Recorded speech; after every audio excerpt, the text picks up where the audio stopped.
ازيكم؟ انا هبه ودي قناتي. يلا مع بعض نعمل النهارده الكرنب بالطريقه اللذيذه اللي قدامكم دي، او ممكن نقول عليه بوريك الكرنب.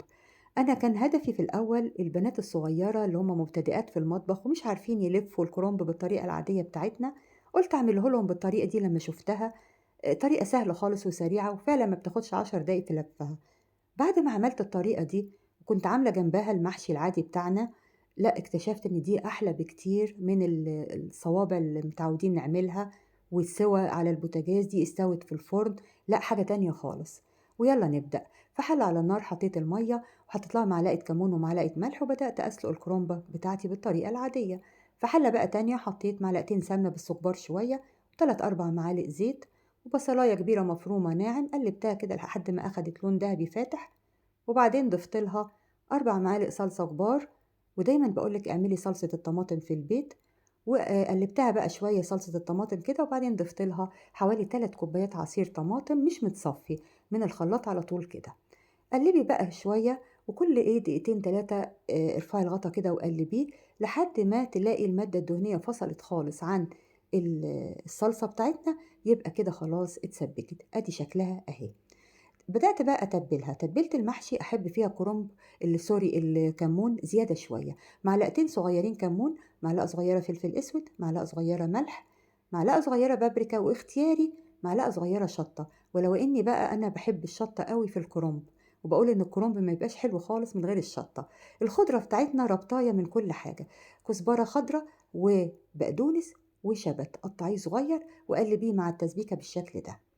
الإضافة دي بقى بتدّي طعم لذيذ أوي، نُص بصلاية صغيّرة كده مفرومة ناعم نيّة، حطّيها برضه على التسبيكة وقلّبيها بالطريقة دي، بتدّي للمحشي طعم حلو أوي، أوي.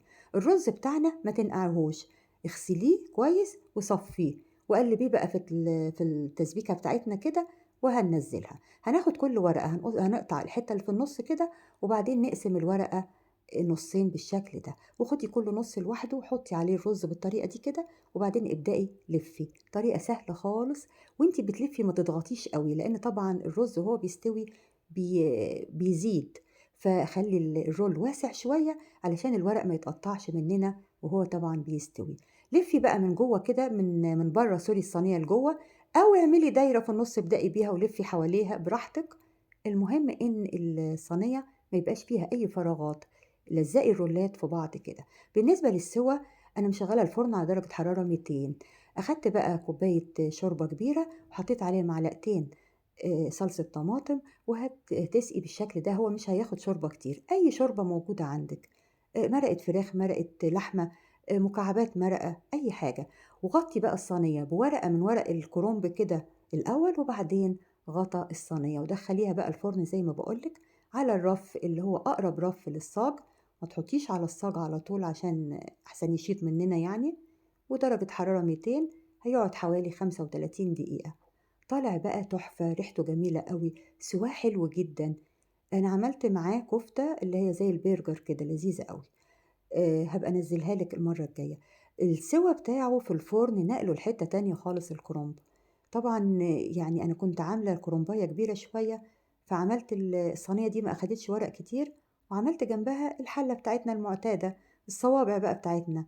طلعت إن الطريقة دي أحلى بكتير، والسِوَى في الفرن أحلى بكتير من الصوابع العادية بتاعتنا والسِوَى على البوتاجاز. لا، لا، لأ، دي واخدة الكرنب في حتّة تانية، يعني هو كده أقرب للممبار منّه للكرنب. لذيذ جدًا وحلو أوي، يعني زي ما باقول لِك أنا كنت عاملاه للبنات الصغيّرة كده كراحة ليهم، لأ، لأ، طلع حلو جدًا، لازم تجرّبيه، واعتمدي بقى الطريقة دي لرمضان، كل سنة وأنتم طيبين. ولو عجبتِك طريقتي النهارده اعملوا لايك وشير واشتراك في القناة بتاعتي، وبألف هنا مقدمًا، وباي باي.